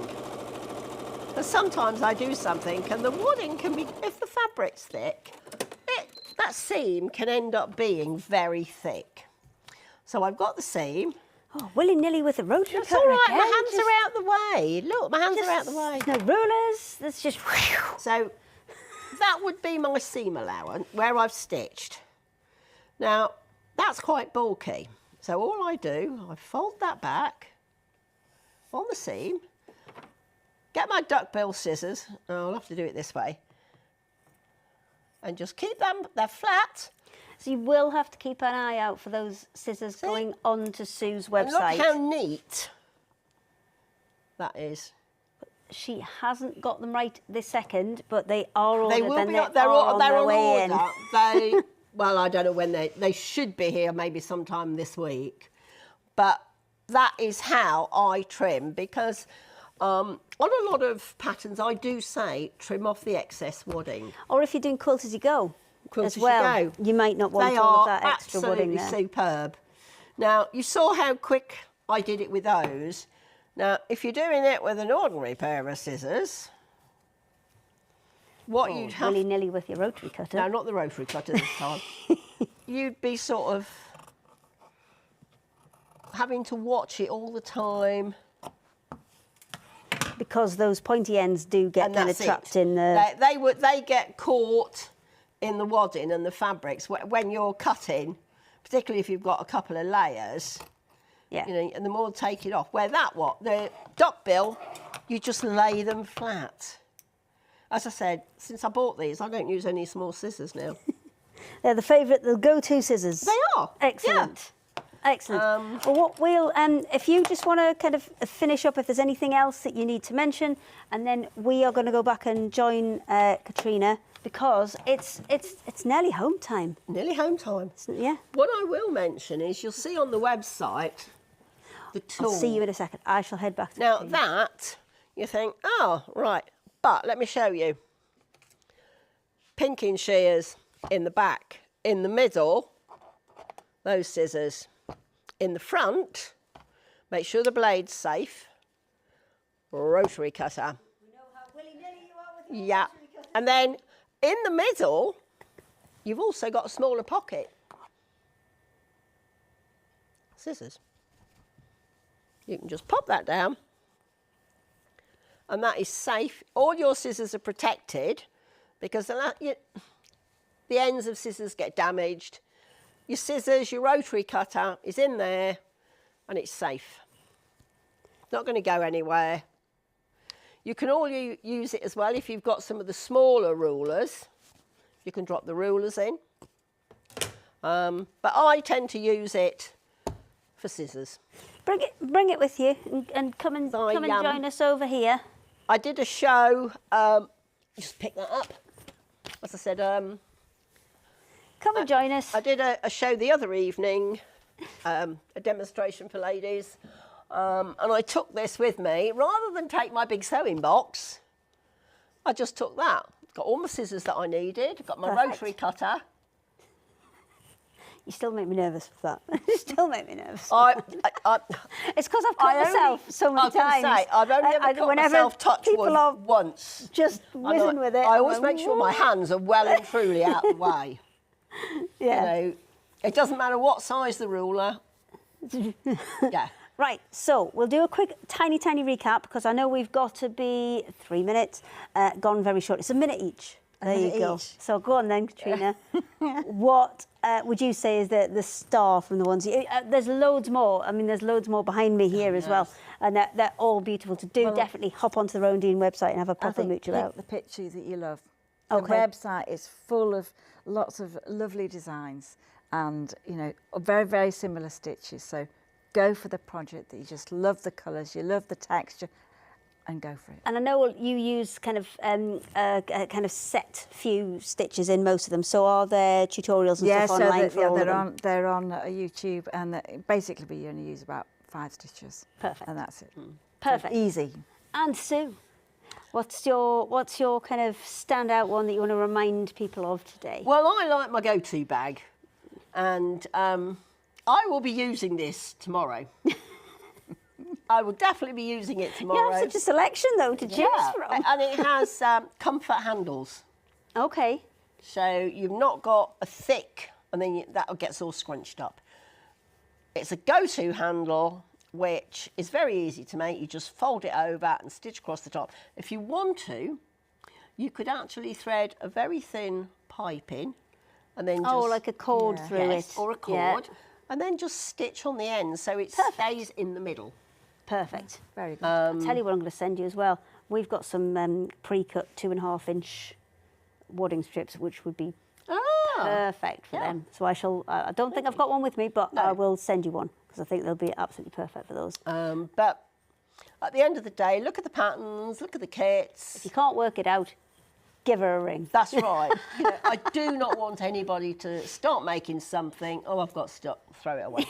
Okay. No. Ring me And what? or email me. Yeah, Sue is available most of the time. Yes. Not before 7, not after Sensible 10. times. Sensible times, ring Sue.